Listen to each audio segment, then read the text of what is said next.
Welcome back to the channel. If you're here late at night looking for a story to drift off to, you're in the right place. Before we begin, take a moment to like the video and subscribe. On an ordinary spring evening in Cedar Ridge, Oregon, 26-year-old Hannah Lowell walked out of the maternity ward where she had spent the last 10 hours on her feet, smiling through exhaustion. For Hannah, exhaustion was familiar. She had waited years for this moment, years on waiting lists, years juggling part-time jobs, years watching others move forward while she stayed patient, determined. Now she was 6 months from finishing an accelerated nursing program, one of the top students in her class, and already earning praise from senior nurses who said she had a natural calm about her. That calm came from somewhere deep. Hannah had grown up in a crowded, loving home in San Diego County, surrounded by family. She lived with her parents, her younger brother Evan, and a cousin who felt more like a sister. There were birthdays every month, weekend cookouts, and constant noise. Her mother, a registered nurse, was the steady center of it all. When she died suddenly, Hannah was barely out of her teens. The loss changed everything. Instead of falling apart, Hannah stepped forward. She became the organizer, the listener, the one who remembered appointments and checked in late at night. Evan would later say it felt like losing a parent and gaining one at the same time. Hannah taught him how to drive. She helped cousins study for exams. She made dinners when no one else could think straight. Becoming a nurse was no longer just a goal. It was a promise. By May of 2014, Hannah was completing her clinical rotation at Ridgeview Medical Center, a large hospital serving the outskirts of Cedar Ridge. She worked long shifts, never complained, and often stayed late to help other students. Nurses trusted her. Patients remembered her. Friday, May 16th was supposed to be an easy close to the week. The student nurses were finishing their final day at the hospital before rotating out. Weekend plans were already forming. Hannah had told friends she might drive up to Lake Union to visit classmates. At 6:48 p.m., she told her supervising nurse she needed to grab something from her car in the third-level parking structure. Her white compact SUV was parked in the far corner where she always left it. Security footage later showed Hannah entering the garage alone. She walked halfway toward her vehicle, paused, turned slightly as if responding to someone speaking off camera, then continued forward. 17 minutes later, the SUV exited the garage. No one thought much of it at first. At 9 p.m., instructors began gathering students to wrap up the shift. Hannah wasn't there. Her jacket was still in the break room. Her phone rang without answer. She hadn't signed out.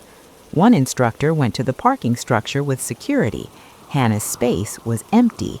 As they stood there, confused and uneasy, her SUV suddenly appeared, pulling onto the third level. The instructor waved, calling Hannah's name. The vehicle slowed, stopped briefly, then reversed and sped away.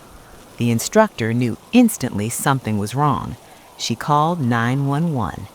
By morning, Hannah hadn't contacted anyone. Her family arrived at the police station alongside classmates and hospital staff. Everyone said the same thing. This was not normal. Hannah didn't disappear. She didn't leave without telling someone. Detectives started at the garage. Near the space where Hannah always parked, faint bloodstains were found on the concrete. Not enough to suggest an accident, but enough to erase hope that this was a misunderstanding. At 9:15 a.m., police located Hannah's SUV parked outside an apartment complex less than a mile from the hospital. It was locked. Inside were her laptop, notebooks, and something else that made detectives uneasy: a university ID badge that didn't belong to her. The badge had been reported stolen 2 days earlier. This wasn't random. Hospital records revealed another strange detail. Around 7:20 p.m., a woman had called the emergency department claiming to be Hannah. She asked to speak to an instructor and, when redirected, requested a message be passed along. Her father had suffered a heart attack. The message was false. As investigators processed the vehicle, Hannah's brother Evan received a text from her phone. "I'm okay." Minutes later, another message followed. "I'm not missing. My phone glitched and wiped everything." Then the story started to spread. To one friend, Hannah said she had a flat tire. To another, she said she went back to Lake Union. To a third, she claimed she needed time offline. When her ex sent a message asking if she was safe, the reply came back cold and unfamiliar. Who is this? Evan knew instantly that wasn't his sister. Within days, the search exploded. A reward fund grew from $20,000 to almost $100,000. Volunteers formed search teams. The Lowell family hired a private investigator. Flyers covered street corners and coffee shops. Every wooded trail, every stretch of back road was combed. Detectives began digging into Hannah's personal life. One name surfaced again and again: Marissa Cole. Marissa had once been Hannah's closest friend. They met years earlier, moved into the same student housing, and shared everything from notes to late-night talks. Marissa had been dating a man named Luke Harris, and they shared a young daughter. When the relationship fell apart, tensions grew. Years earlier, Hannah and Luke had gone on a few casual dates. Nothing serious. They agreed quickly they were better as friends, but Marissa never let it go. She became convinced Hannah was a threat. Texts turned hostile, accusations surfaced without proof. Hannah refused to cut Luke out of her life just to ease Marissa's jealousy. Eventually, the friendship collapsed. When police interviewed Marissa, she didn't hide her resentment. Then investigators spoke with Luke. Luke had joined search efforts. He appeared shaken, cooperative, and overwhelmed. During questioning, he revealed something disturbing. Marissa had been sending him messages for months. Angry messages, threatening messages, messages fixated on Hannah. Some said Hannah had ruined everything. Others hinted that she wouldn't be around much longer. Luke shared an audio recording taken during one of Marissa's explosive episodes. Her voice was cold, controlled, and terrifying. "If you do this again, I'll make sure neither of you walks away."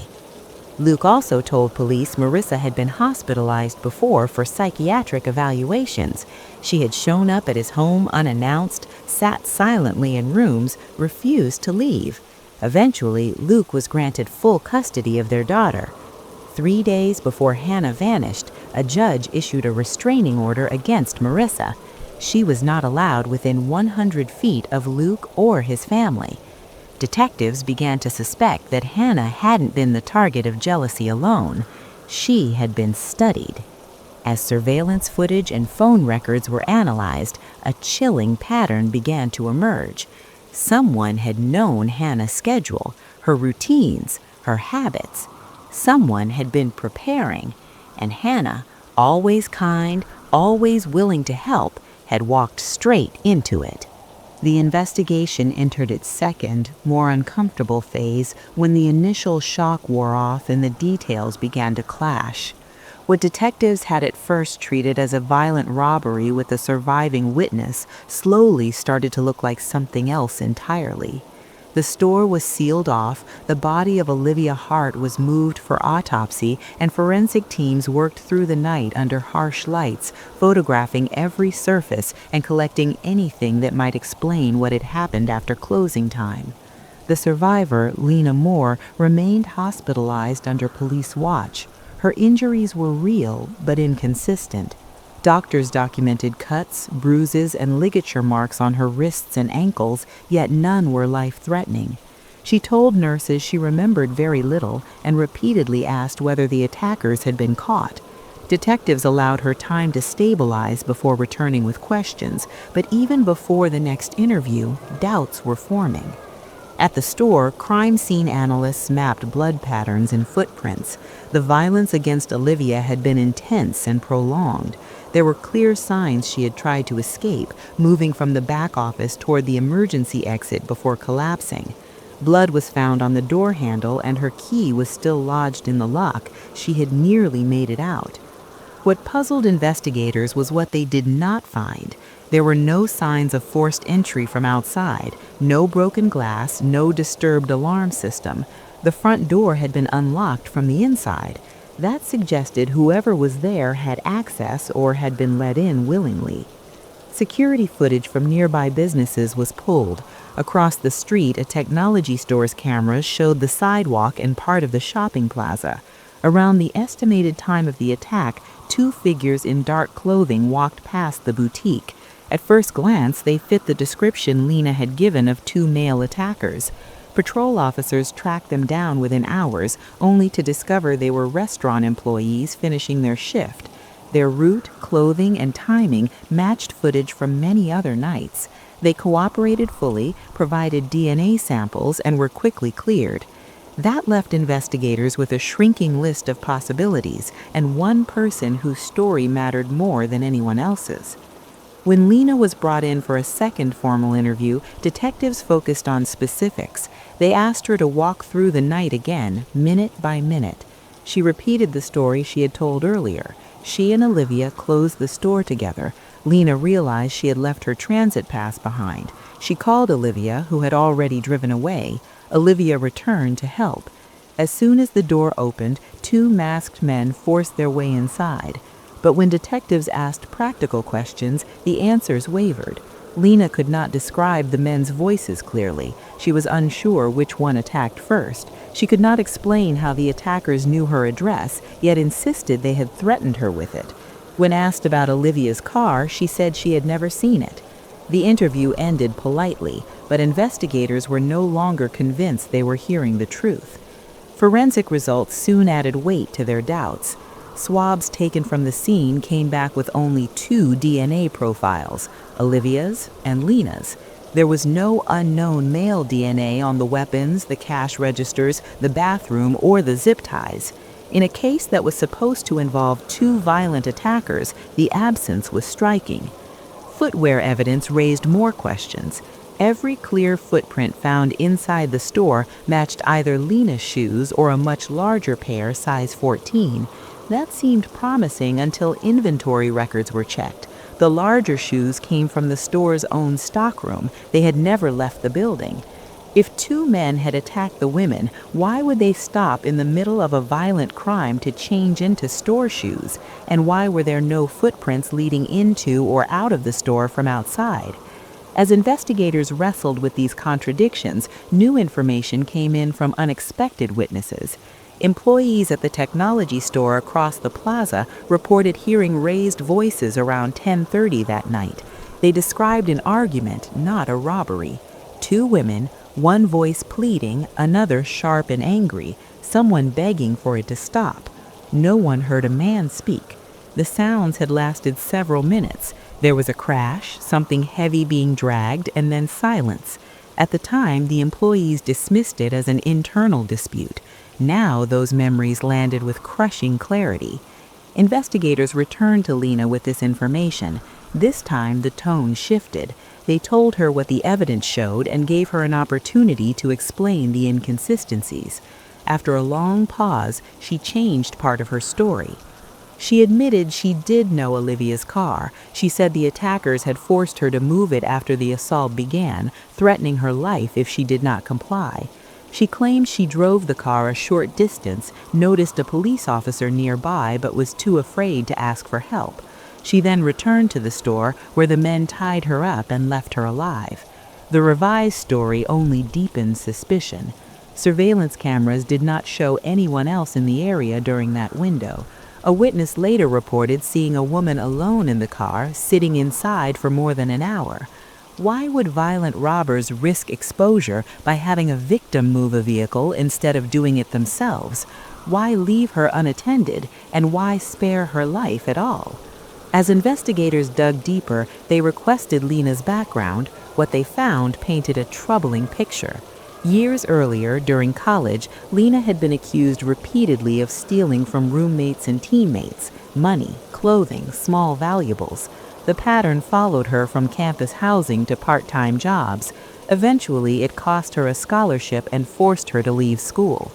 After relocating, she found work at a hotel and quickly rose to a supervisory role, only to be dismissed again after coworkers reported missing items. Each incident ended quietly with no charges filed, but the behavior was consistent. Her job at the boutique meant as a fresh start. She told friends she had long-term plans, training certifications, a future business idea. Losing this job would have been devastating. Investigators began reviewing the final hours before the store closed. Employee statements revealed a routine bag check, a policy meant to prevent internal theft. That night, Olivia had been responsible for conducting it. When she inspected Lena's bag, she found merchandise with tags still attached.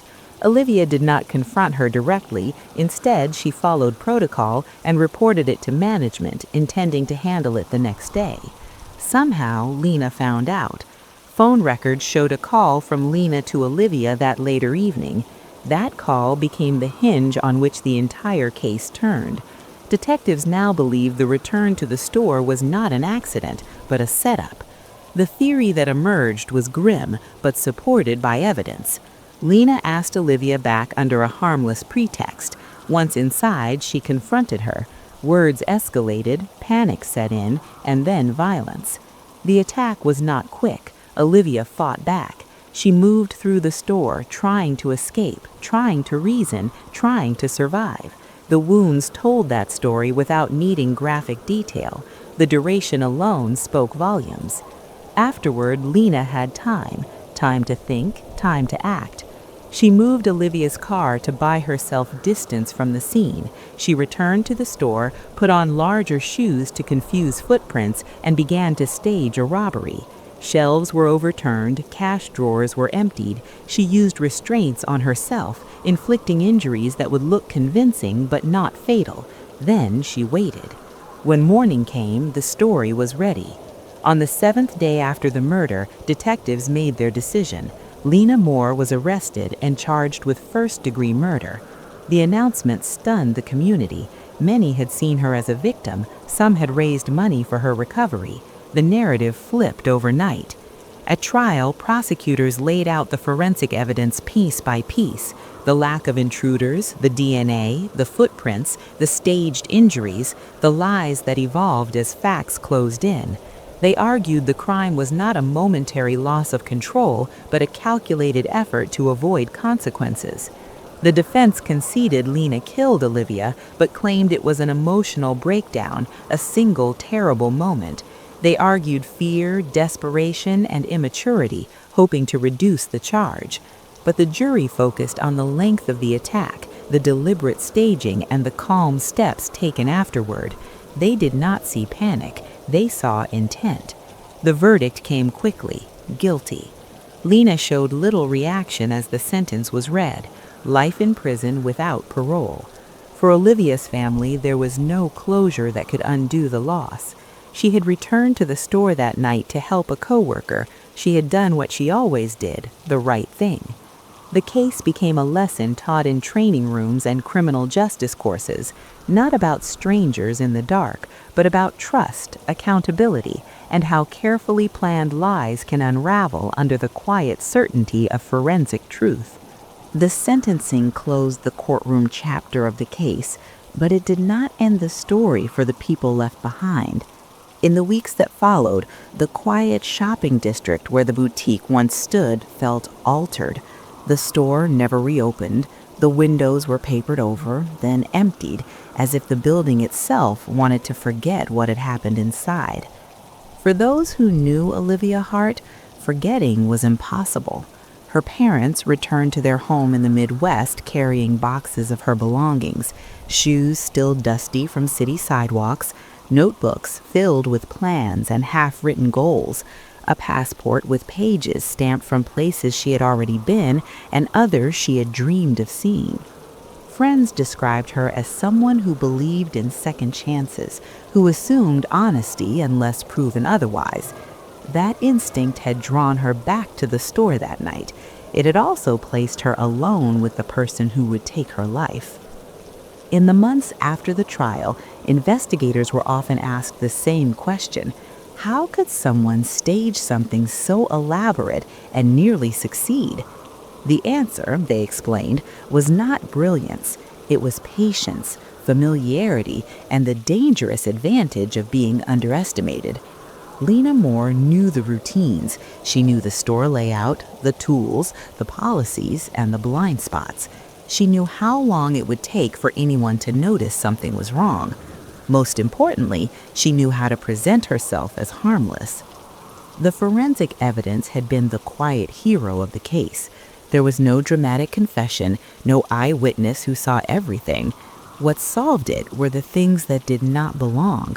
Shoes that should not have been worn, DNA that should have been there but was not, voices heard by strangers who did not yet understand their importance. Technology did not shout the truth. It whispered it again and again until the lies could no longer stand.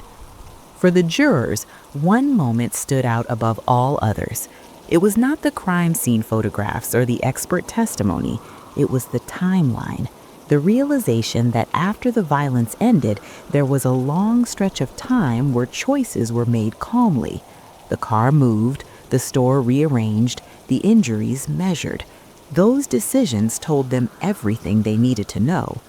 Lena was transferred to a state correctional facility weeks after sentencing. There were no emotional statements, no public apologies. In later interviews conducted by prison psychologists, she continued to frame herself as misunderstood, unlucky, pushed too far. Accountability never entered the narrative.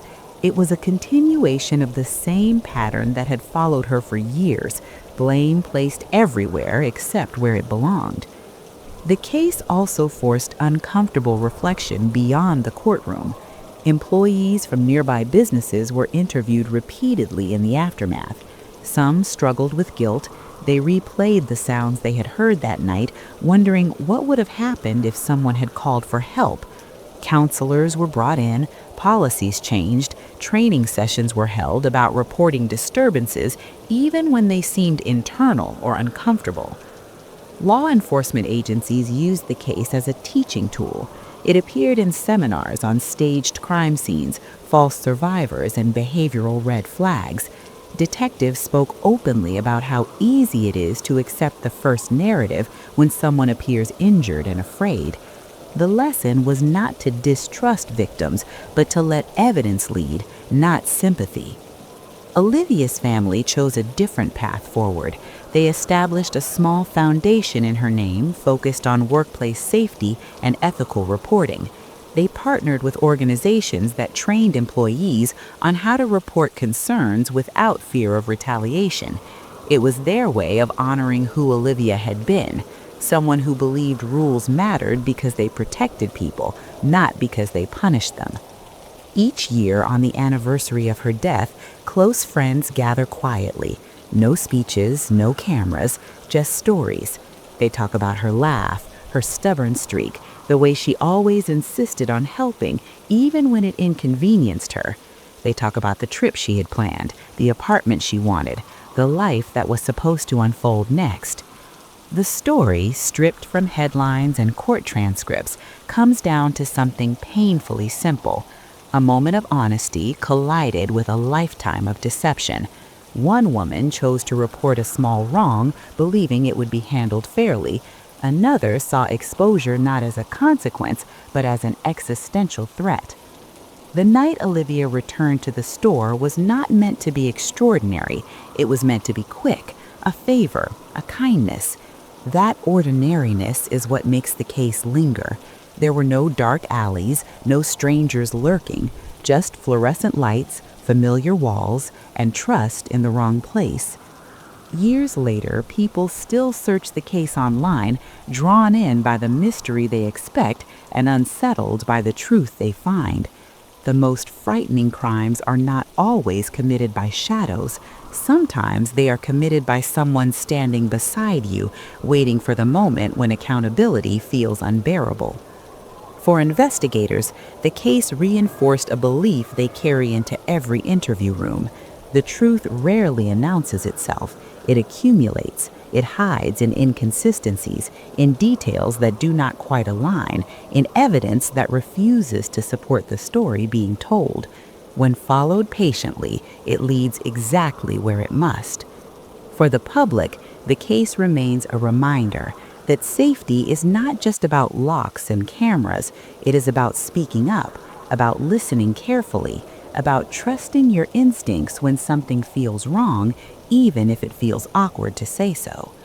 And for Olivia Hart, remembered not as a victim but as a person, her story endures in quieter ways, in coworkers who double-check policies, in managers who take concerns seriously, in people who choose integrity even when it is uncomfortable. Her life ended in a place she thought was safe at the hands of someone she tried to help. But the truth of what happened did not stay buried. It surfaced piece by piece until it could no longer be ignored. In the end, the case was not solved by anger or vengeance. It was solved by attention, by facts that did not bend, by voices that finally spoke, and by the simple, stubborn insistence that the truth matters even when it is harder to face than the lie.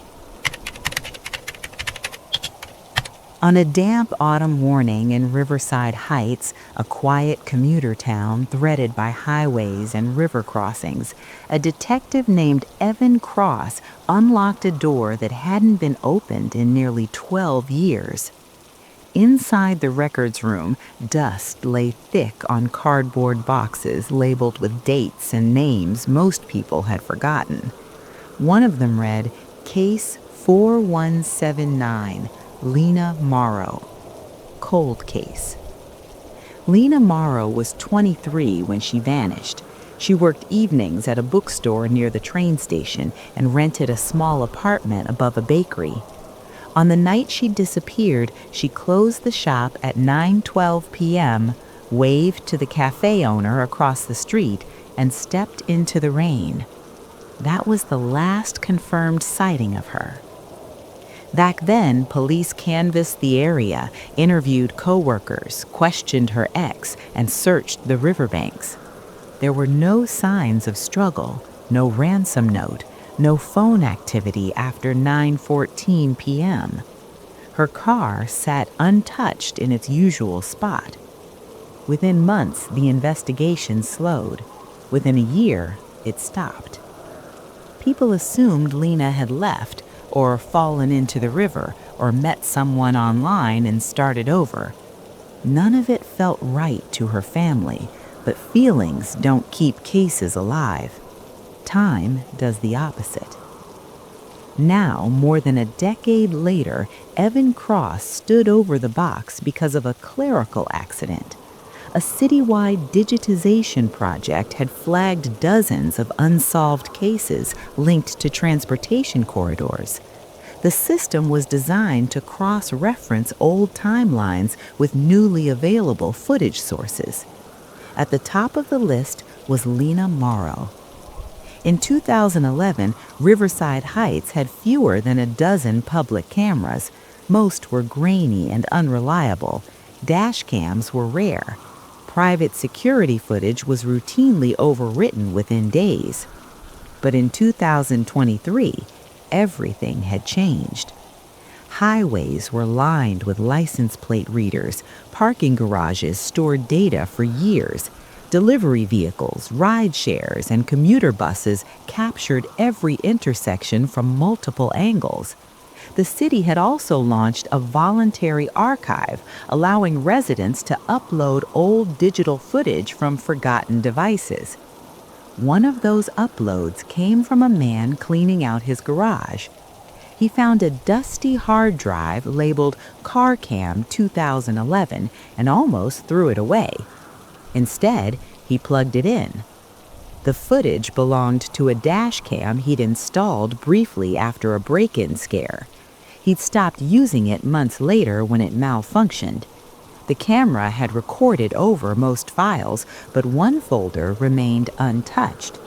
October 14th, 2011, the night Lena disappeared. The man recognized the street name when the archive software flagged it. Riverside Avenue, 2 blocks from the bookstore.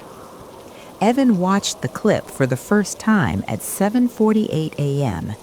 The video showed rain streaking across a windshield. Headlights passed. The timestamp flickered but held steady. At 9:16 p.m., a woman stepped into frame on the sidewalk. She wore a dark coat. Her hair was pulled back. She paused near the curb, checking her phone. Evan leaned closer. It was Lena. She wasn't alone. A car rolled into frame behind her, not fast, not aggressive, just close enough to make conversation possible through an open window. The audio was faint, distorted by rain and engine noise, but Evan could hear a voice. Male. Calm. Lena hesitated. She shook her head once. The car moved forward, blocking the camera's view for 3 seconds. When it passed, Lena was no longer on the sidewalk. She had entered the vehicle. The car's license plate was partially visible. The angle cut off the last 2 characters, but the state and model were clear. That was enough. By noon, the case was officially reopened. But Lena's story was not the only one quietly waking up. Across the state, in Hollow Creek, another detective stared at a different screen. This time, it wasn't a dash cam. It was a security feed from a rural gas station, archived and forgotten after the business changed ownership. The footage dated back 15 years. It showed a man buying coffee at 2:37 a.m. He paid in cash. He avoided the camera. Outside, a pickup truck idled near the pumps. In the bed of the truck, barely visible beneath a tarp, was something long and wrapped. The clerk remembered nothing. The receipt had long faded, but the timestamp matched the night Marcus Bell, a construction worker, vanished on his drive home. At the time, police believed Marcus had walked away from his life. His truck was found abandoned near the woods. No blood, no witnesses. The woods swallowed answers easily. But the gas station camera had been pointed slightly wrong that night. Wrong enough to catch the truth. Back in Riverside Heights, Evan Cross sat with Naomi's sister as she watched the dash cam footage for the first time. Naomi covered her mouth, not crying yet, just breathing fast. "That's her. That's the coat I bought her." Evan nodded. He had learned not to rush moments like this. "She didn't look scared," she said quietly. "She looks unsure." "That matters," Evan replied. "It tells us something about how this started." They traced the vehicle to a rental agency that no longer existed. Records had been sold, merged, forgotten, but license plate readers had improved since then. One camera, installed years later, still retained historical snapshots. The system flagged a match. The car had crossed the North Bridge toll at 9:29 p.m., heading east toward the industrial outskirts. What surprised Evan most was not that the footage existed, but that it had waited so long to be seen. It had been there, silent, patient, holding a truth no one knew to ask for. That was becoming a pattern. In Lakewood, a cyclist's helmet camera revealed the final minutes of a hit-and-run victim's life, recorded accidentally as the rider passed a dark intersection. In Pine Falls, a delivery van's rear camera captured a kidnapping reflected in a storefront window. None of these devices were witnesses by design. They were bystanders, unblinking, unemotional, unpersuadable. Evan began to understand that cold cases weren't always unsolvable. Sometimes they were just waiting for technology to catch up with memory, and for someone, somewhere, to finally press play. As night fell over Riverside Heights, Evan paused the dash cam video on the frame where Lena's face was visible through the rain.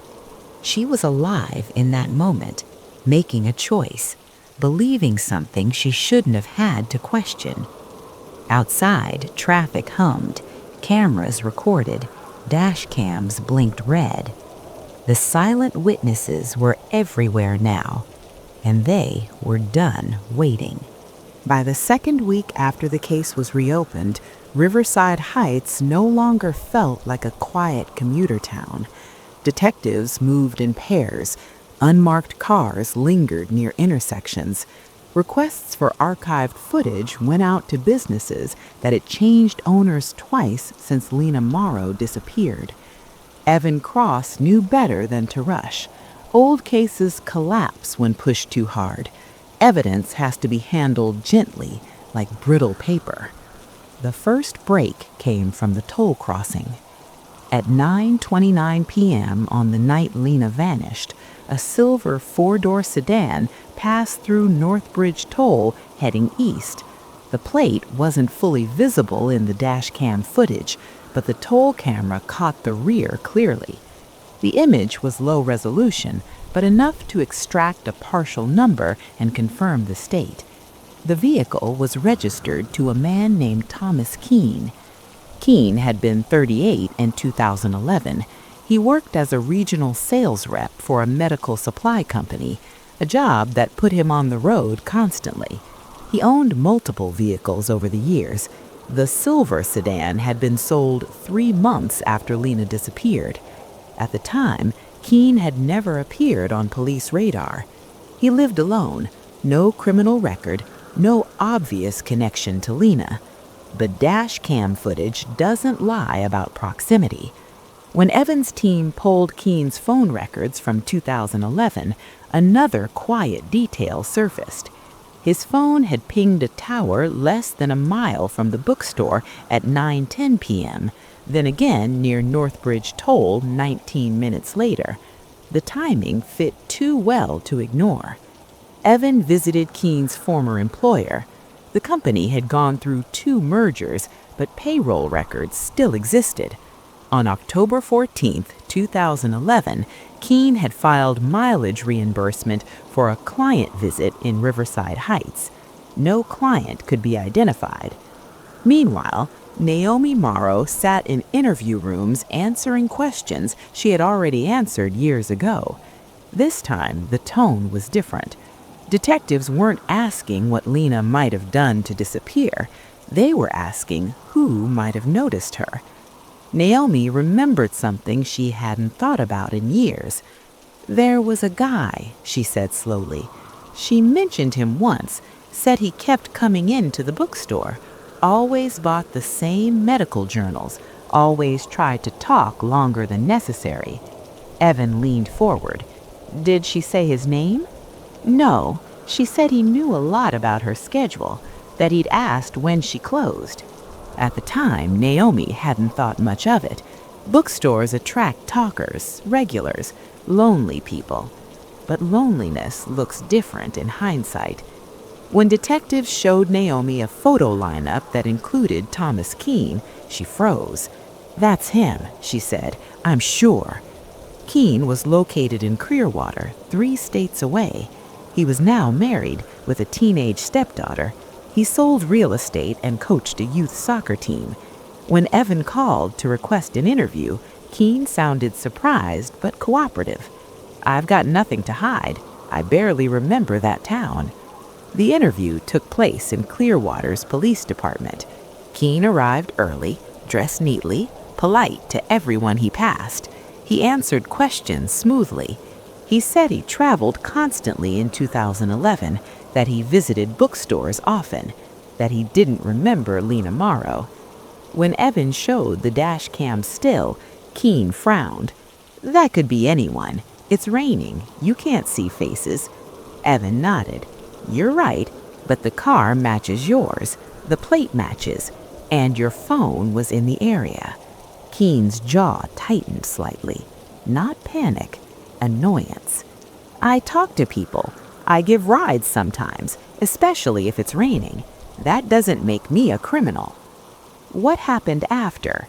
Where did you take her?" Keene shook his head. "I didn't take anyone." The interview ended without an arrest, but Evan didn't feel defeated. He felt confirmed. Back in Riverside Heights, another development unfolded quietly. A local transit authority responded to Evan's request for archived footage. In 2011, buses had internal cameras, mostly ignored unless vandalism occurred. Most footage had been overwritten. Most. One route had been preserved by mistake during a server migration, Route 62. The bus passed Northbridge Toll at 9:41 p.m. that night.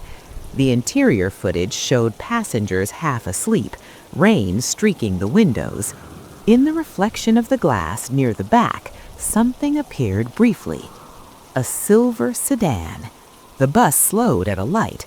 The sedan stopped beside it. And in the passenger seat, barely visible, was a woman with her head turned toward the window. Her hair was pulled back. Her face was pale. Evan watched the clip repeatedly. She wasn't speaking. She wasn't struggling. She looked frozen. The bus moved on. The sedan turned off toward the industrial district. That district had been searched years earlier, but not thoroughly. New businesses now stood where empty lots once stretched. Detectives returned with ground-penetrating radar. 3 days into the renewed search, a K-9 unit alerted near an abandoned drainage access behind a shuttered warehouse. Beneath layers of debris and silt, they found bone fragments. Time had erased most evidence, but not all. Dental records confirmed what everyone already knew. Lena Morrow had never left Riverside Heights. When Keene was arrested, the news spread fast. His neighbors expressed disbelief. His co-workers insisted he was kind, reliable, normal. That word surfaced again and again. Normal. Keene denied everything. He claimed Lena had panicked in the car, that she'd asked to be let out near the industrial area, that she'd run off into the rain. But the cameras disagreed. So did the soil found in his trunk. So did the fibers matching the coat Naomi recognized. As the case moved toward trial, other cold cases began to surface in the same way. Investigators in Hollow Creek identified the man from the gas station footage. In Lakewood, the cyclist's helmet cam led to a confession. In Pine Falls, a reflection in glass became the only eyewitness needed. Evan testified before a task force weeks later. These devices don't forget. They don't choose sides. They don't care who you are in public. They only record where you were. For families, the answers came too late, but they came. For offenders, time stopped being protection. And for investigators, the message was clear. The past was no longer silent. It was watching back. The trial of Thomas Keene did not begin with drama. There were no surprise witnesses, no sudden confessions, no shocking courtroom outbursts. It began quietly, the way most long-buried truths finally surface. Slow, methodical, almost restrained. That restraint was deliberate. The prosecution knew what they had. They also knew what they did not. Time had taken much from the case. It had softened edges, blurred memories, erased opportunities. What remained was a lattice of technology, fragments of recorded reality stitched together into a narrative Keene could not outrun. Evan Cross sat behind the prosecution table during jury selection, watching faces. He wasn't looking for anger or sympathy. He was looking for recognition. The moment when someone realized this case was not about a monster hiding in shadows, but about an ordinary man who had moved through the world unseen for years. That recognition came early. The first witness was not a detective or a forensic expert. It was a systems engineer from the State Transportation Authority. He explained how toll cameras worked in 2011, how images were stored, how timestamps were generated independently of human input, how the data had survived server migrations and format changes. The jury watched the silver sedan appear on the screen. The silver sedan, the partial plate, the timestamp, 9:29 p.m. The engineer did not speculate. He did not dramatize. He simply explained that the system did not guess. Next came the dash cam footage, played in full, uncut, with metadata displayed alongside the video. The rain, the reflection, the moment the sedan stopped, the woman in the passenger seat. A forensic video analyst testified next. She explained how reflections work, how glass captures layers of light, how enhancement does not add information, only clarifies what is already present. She paused the frame, outlined the silhouette, the pulled back hair, the posture, the angle of the face. "This is not a random artifact," she said calmly. "This is a human figure." The defense objected. The judge overruled. Then came the phone records. A telecommunications specialist explained cell tower pings in plain language, coverage zones, handoffs, timing. The jury saw maps showing Keene's phone moving from the bookstore area toward Northbridge Toll, then east, then offline. The defense argued coincidence. The prosecution responded with accumulation, mileage logs, expense reports, the unverified client visit, the sale of the vehicle months later, soil samples from the trunk matching the drainage site. None of it alone was enough. Together, it was a cage. When Naomi Morrow took the stand, the courtroom went quiet. She spoke without notes, without exaggeration. She described her sister as she was, careful, routine-oriented, not reckless. She wouldn't just leave, Naomi said. She would have called. She always called. The defense asked about the man at the bookstore, about memory distortion, about suggestion. Naomi didn't argue. "I didn't remember him until you asked me to remember. That doesn't make it false. It makes it buried." The turning point came late in the second week. The prosecution introduced a piece of evidence the defense had hoped would be excluded: internal bus footage, not the reflection, something else, audio. It was faint, almost indistinguishable beneath engine noise, but forensic audio specialists had isolated it, cleaned it, clarified it. A woman's voice, not screaming, not crying, asking a question: "Where are we going?" The timestamp matched the dashcam moment. The voice matched Lena Morrow's old voicemail recordings. The courtroom did not react loudly. There were no gasps, just a shift, a collective understanding that this was no longer theoretical. When Thomas Keene took the stand, he tried to maintain control. He spoke softly, carefully. He described himself as helpful, as someone who offered rides, as someone who never meant harm. He said Lena had been nervous, that she had changed her mind, that she had asked to be let out. The prosecutor waited, then asked one question. "If she asked to be let out," Evans said evenly, "why didn't your car appear on any camera returning west?" Keene hesitated. "I don't remember," he said. "You remember enough to deny, but not enough to explain." The jury deliberated for 9 hours. They returned a unanimous verdict: guilty. Outside the courthouse, there were no cheers, no celebration. Naomi stood with her hands clasped, eyes closed, breathing slowly. Justice did not feel like victory. It felt like an ending that should have come sooner. In the months that followed, the case echoed outward. Investigators revisited other cold cases with new attention to overlooked footage, dash cams, storefront reflections, background movement in recordings once thought irrelevant. In one case, a reflection in a bus window identified a vehicle parked 2 blocks away. In another, a cyclist's helmet cam captured a license plate fragment in a puddle reflection. In a third, a doorbell camera recorded audio that placed a suspect at a scene he had denied ever visiting. Technology had not solved these crimes on its own. People had, but technology had refused to forget. Evan addressed a conference of investigators the following year. He did not talk about innovation or breakthroughs. He talked about patience. He said, "We assumed silence meant absence. It doesn't. It means we weren't listening the right way." He reminded them that cameras don't understand context. They don't know what matters. They record everything equally. Meaning is assigned later, sometimes decades later, by people willing to look again. For families, answers came with grief attached.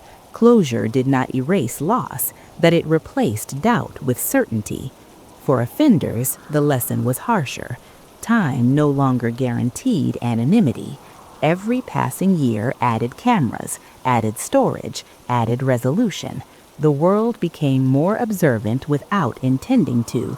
The silent witnesses multiplied. They waited, and when the right question was finally asked, they answered.